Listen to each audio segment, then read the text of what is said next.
नमस्कार. कधी विचार करून पाहिलाय का की शिक्षणासाठी कोणती भाषा वापरली जाते यावर एका मुलाचं संपूर्ण जग कसं अवलंबून असतं? म्हणजे बघा, ज्या भाषेत मूल विचार करतं, स्वप्न बघतं, त्याच भाषेत शिकायला मिळालं तर त्याच्या आत्मविश्वासावर आणि भविष्यावर किती जबरदस्त परिणाम होऊ शकतो. चला तर मग आज आपण मातृभाषेतून मिळणाऱ्या शिक्षणाच्या याच अद्भुत शक्तीबद्दल जाणून घेऊया. तर आपण आज नक्की काय काय पाहणार आहोत. सगळ्यात आधी मातृभाषा ही शिकण्यासाठी सगळ्यात नैसर्गिक कशी आहे ते बघू. मग त्यामुळे मुलांची समज आणि आत्मविश्वास कसा वाढतो हे जाणून घेऊ. आणि हो, आपल्या संस्कृतीला जपण्यासाठी तिचं काय महत्त्व आहे यावरही आपण बोलणार आहोत. चला तर मग सुरुवात करूया आपल्या पहिल्या मुद्द्यापासून. मातृभाषेला शिक्षणाचं सर्वात स्वाभाविक म्हणजे अगदी नॅचरल माध्यम का म्हटलं जातं? याची सुरुवात एका अगदी सोप्या प्रश्नानं करूया. आपण विचार कोणत्या भाषेत करतो? म्हणजे जेव्हा आपल्या मनात काहीतरी येतं, एखादा विचार येतो, तो कुठल्या भाषेत असतो? बहुतेक वेळा याचं उत्तर आपली मातृभाषा हेच असणार, बरोबर ना? आणि म्हणूनच बघा, मातृभाषेची व्याख्या इतकी सोपी आणि सरळ आहे. ही मुलांच्या विचारांची, त्यांच्या भावना व्यक्त करण्याची आणि त्यांच्या आजूबाजूचं जग समजून घेण्याची नैसर्गिक भाषा आहे. ही भाषा कोणी मुद्दाम शिकवत नाही, ती तर आपल्यातच भिनलेली असते. ठीक आहे, मग ह्या नैसर्गिक माध्यमाचा थेट फायदा काय होतो?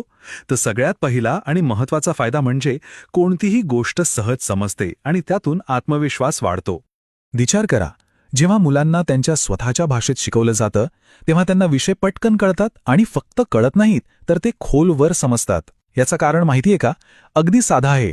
त्यांच्या मेंदूला आधी एका भाषेतून दुसऱ्या भाषेत भाषांतर करण्याची ती जी काही मानसिक कसरत आहे ती करावीच लागत नाही. त्यामुळे मेंदू थेट विषयावरच लक्ष देऊ शकतो. आणि मग काय, एकदा का विषय नीट समजला की आत्मविश्वास तर आपोआपच येतो.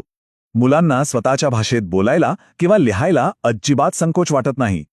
ते वर्गात बिनधास्त प्रश्न विचारतात, चर्चेत भाग घेतात आणि यातूनच त्यांचं एक कॉन्फिडंट व्यक्तिमत्व तयार व्हायला लागतं. थांबा, पण गोष्ट इथेच संपत नाही. हे फक्त समाज आणि आत्मविश्वासापुरतं मर्यादित नाहीये. मातृभाषेतून मिळालेलं शिक्षण मुलांच्या विचार करण्याच्या क्षमतेलाही एक मोठी चालना देतं. बघूया हे नेमकं घडतं तरी कसं. जेव्हा भाषेचा अडथळा मध्ये येत नाही तेव्हा मुलांचा मेंदू जास्त चांगल्या प्रकारे काम करू लागतो. विश्लेषण करणे, तर्क लावणे किंवा काहीतरी नवीन विचार करणे यांसारखी जी महत्त्वाची कौशल्ये आहेत ती अधिक प्रभावीपणे विकसित होतात. त्यांची मूळ विचारशक्ती अधिक तल्लख होते. पण मातृभाषेचा संबंध फक्त मुलाच्या वैयक्तिक विकासाशी नाहीये. तिचा एक सामाजिक पैलू पण आहे, जो तितकाच किंबहुना त्याहून जास्त महत्त्वाचा आहे. चला त्याकडे एक नजर टाकूया. विचार करा, आपली भाषा म्हणजे काय? तर ती एक पूल आहे, जो आपल्या परंपरा, आपली संस्कृती, आपली मूल्य हे सगळं पुढच्या पिढीपर्यंत घेऊन जातो. जर ही भाषाच हरवली तर तिच्यासोबत हा जो काही अनमोल ठेवा आहे तो सुद्धा नाहीसा होण्याचा धोका असतो. अच्छा, आता इथे एक मोठा गैरसमज आहे. अनेकांना वाटतं की मातृभाषेतून शिकल्यामुळे इतर भाषा शिकायला अवघड जातं. पण खरं सांगू, वास्तव याच्या अगदी उलट आहे. चला पाहूया एक मजबूत पाया कसा यशाची पहिली पायरी ठरतो. हे बघा, ज्या मुलांची स्वतःच्या मातृभाषेवरची पकड कमजोर असते त्यांना दुसऱ्या भाषा शिकताना खूप अडचणी येतात. पण याउलट ज्यांचा मातृभाषेचा पाया एकदम पक्का असतो त्यांना भाषेची रचना, तिचं व्याकरण हे सगळं आधीच चांगलं माहीत असतं आणि याच ज्ञानाच्या आधारावर ते इतर भाषा जास्त सहजपणे आणि प्रभावीपणे शिकू शकतात.